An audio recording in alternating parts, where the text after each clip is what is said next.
Will your ex miss you if you leave them alone? Well, this video could literally be 30 seconds because my flippant response to that question is, well, if you don't leave them alone, they will definitely not miss you. However, I know you want me to actually answer the question, so stay tuned and I will. Hi, this is Lucia with The Art of Love. I'm a dating and relationship expert specializing in helping you get your ex back or to get over your ex. And welcome back, my beautiful no-contact army. Have you downloaded my app Silencio to help you stay in no contact? If not, the link is underneath every single video and podcast.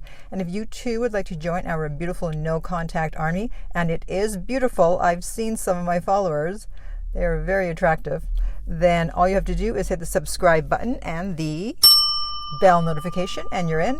And to read our manual, go to nocontactsecrets.com where you can read 2 free chapters before you purchase the book. So the reason that you're asking this question about whether your ex will miss you is because you assume that if they miss you, that will make them want to reach out and come back.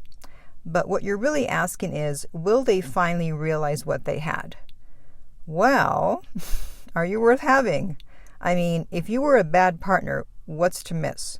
Now, hopefully the times when you were anxious, needy, jealous, possessive, out of control were minimal compared to the amount of time the relationship was amazing. Otherwise, once they get past the relief stage, and if they're avoidant, especially dismissive avoidant, even if they do miss you, it may not be enough for them to come back.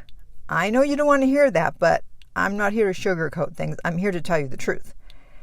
And this is why one of the things that you should be doing while you're in no contact is working on yourself, so that if you don't have a secure attachment style, you work to become more secure. If there are aspects of your life that turn people off, work on those. And when you become a great person to be with, people will find it very hard to leave you. And if they do, the chances of them coming back are very high. When you know that you didn't really do anything wrong in the relationship, and it was either the situation or the person's family or the person's own issues that caused the breakup, it's easier to deal with rather than having to blame yourself because you ruined it with your behavior. I was just speaking to a client yesterday, and his ex is a classic fearful avoidant. She kept pulling away, coming back, pulling away, coming back. And he did absolutely nothing wrong. And that's frustrating because you do everything right, and because of their attachment style, they leave. So, of course, he needs to stay in no contact until she realizes what she had. Now, luckily, you still have a chance even if you behave badly, thanks to our friend FAB, Faded Affect Bias, which I talk about in my video, The 7 Reasons That No Contact Works on Everyone. And I will put the link in the upper right-hand corner on YouTube.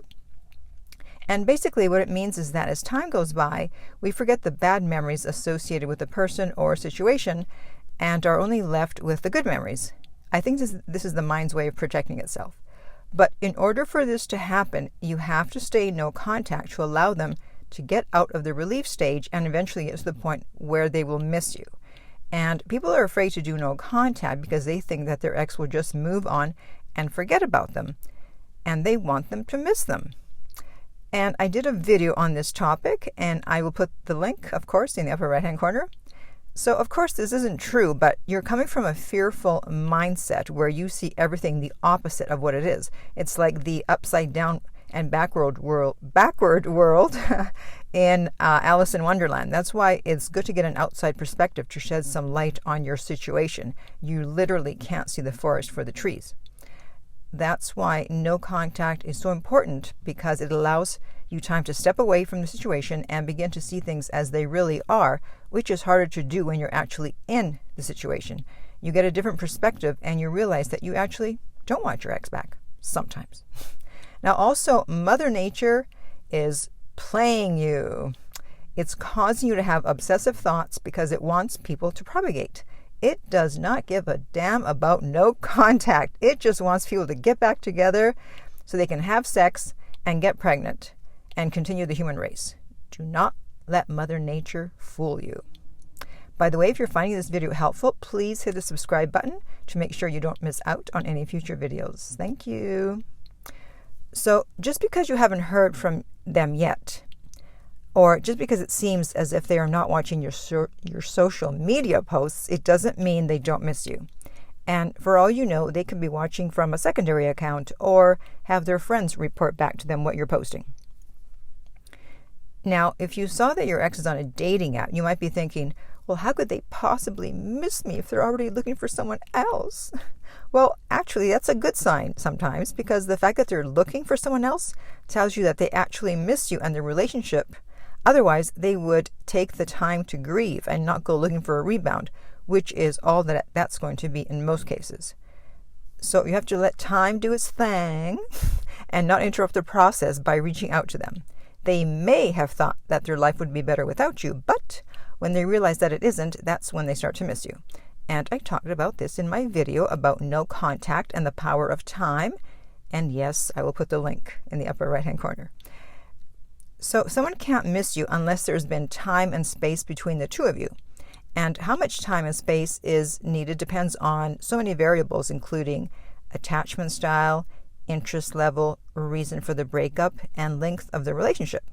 Someone who you were talking with or who you saw every day is probably going to miss you a lot sooner than someone who you talked to or saw once a week, for example. You need to give them time and let them go through situations where you would normally have been with them and they feel your absence. For example, let's say you had brunch together on Sundays, and now it's Sunday and they're not brunching, or they're there with friends, and then maybe their friend will tell a funny story and they'll think about how much you would have enjoyed hearing that story, and that's the moment they miss you. Or maybe you used to watch a certain show together and now they're watching it alone, or maybe they travel to a place that the two of you had been before, and the memories of your trip there with them hit them when they arrive, and that's when they start to miss you. And all these triggers take time to happen. They're not going to happen in the first week after the breakup. Impatience is your enemy, and patience is your friend, and most people are impatient. So use this situation to work on your patience if you're usually impatient. If you grew up with parents who always gave you what you wanted and you never had to wait for anything, that was not good. At some point, life is going to force you to be patient, whether you want to be or not. It's imperative that you get into no contact and stay there until they reach out and say something significant. Give them the time and the space to miss you over and over again. Let them find out for themselves that you're not easily replaced and they actually can't live without you. We live in a world where most people are used to instant gratification, so they expect their ex to miss them and reach out within a couple of weeks, and that's just not realistic.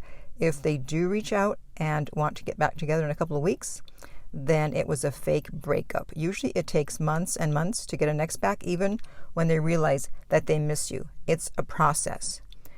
So if you want your ex back, you have to give them the gift of missing you. Only then can they realize what they've lost and reach out and try to win you back. Okay, so now I want to hear from you. So what do you think are the situations where your ex is going to miss you? What did you guys always do together that now they're going to have to do alone? Comment below. And in the meantime, if you would like my help to get your ex back, please contact me at theartoflove.net and we will send you the rates. The direct link is below every single video and podcast. If you found this video helpful, please like, subscribe, and share. If you're listening to this as a podcast, please rate and review. And finally, remember that love inspires, empowers, uplifts, and enlightens.